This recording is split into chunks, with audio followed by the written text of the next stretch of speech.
ஆசிரியர் அந்தோணி தாமஸ் எழுதி பேராசிரியர் அருள்ராஜ் அவர்கள் தமிழாக்கம் செய்த நாம் ஜெபிக்கும்போது என்ற புத்தகத்திலிருந்து வாசிப்பவர் ருஃபீனா ராஜ்குமார்.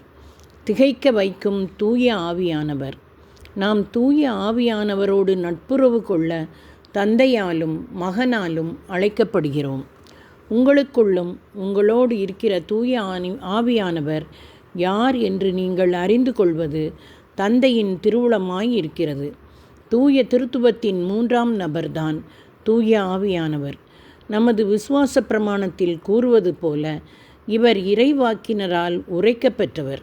தந்தையோடும் மகனோடும் ஒரே பெயரானவர். தந்தையிடமிருந்தும் மகனிடமிருந்தும் புறப்பட்டு வருகிறவர்.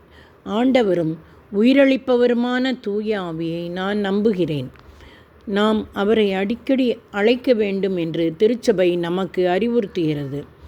தூய ஆவி தந்தையையும் மகன் இயேசு கிறிஸ்துவையும் நாம் அறிந்து கொள்ள துணை செய்கிறார்.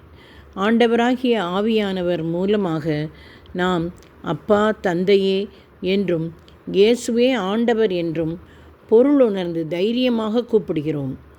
ஆவியானவர் வழியாகவே நம் ஜெபங்கள் தந்தையிடம் செல்கிறது. ஆண்டவர் இயேசு கிறிஸ்துவின் அருளும் கடவுளின் அன்பும் தூய ஆவியாரின் நட்புறவும் உங்கள் அனைவரோடும் இருப்பதாக. இந்த நட்புறவு இன்று மட்டுமல்ல, என்றென்றைக்கும் உரியது. நீங்கள் என் மீது அன்பு கொண்டிருந்தால் என் கட்டளைகளை கடைப்பிடிப்பீர்கள். உங்களோடு என்றும் இருக்கும்படி மற்றொரு துணையாளரை உங்களுக்கு தருமாறு தந்தையிடம் கேட்பேன்.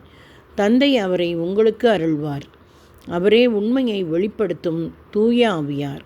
உலகம் அவரை ஏற்றுக்கொள்ள இயலாது.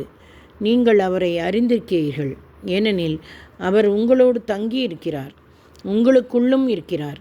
யோவான் எழுதிய நற்செய்தி 14ஆம் அதிகாரம் இறைத்திருவசனம் 15 முதல் 17 வரை.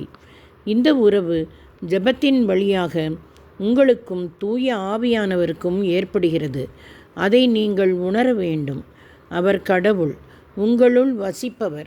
தெய்வீகத்தன்மை மட்டுமல்ல, மனிதத்தன்மையிலும் இருப்பவர். அவருக்கென்று சித்தம், அறிவு, உணர்வுகள் உண்டு. அவர் நம்மோடு பேசுகிறார், போதிக்கிறார், வழி நடத்துகிறார், உற்சாகப்படுத்தி உதவி செய்கிறார். அவர் மறுக்கப்படலாம், அவருக்கு எதிராக பேசப்படலாம். அதனால் அவர் துயரப்படலாம், மனம் வருந்தலாம். அவர் உண்மையான ஒரு நபர். நீங்கள் அவரை ஒரு நபராக பாவித்து உறவு ஏற்படுத்தி கொள்ள வேண்டும்.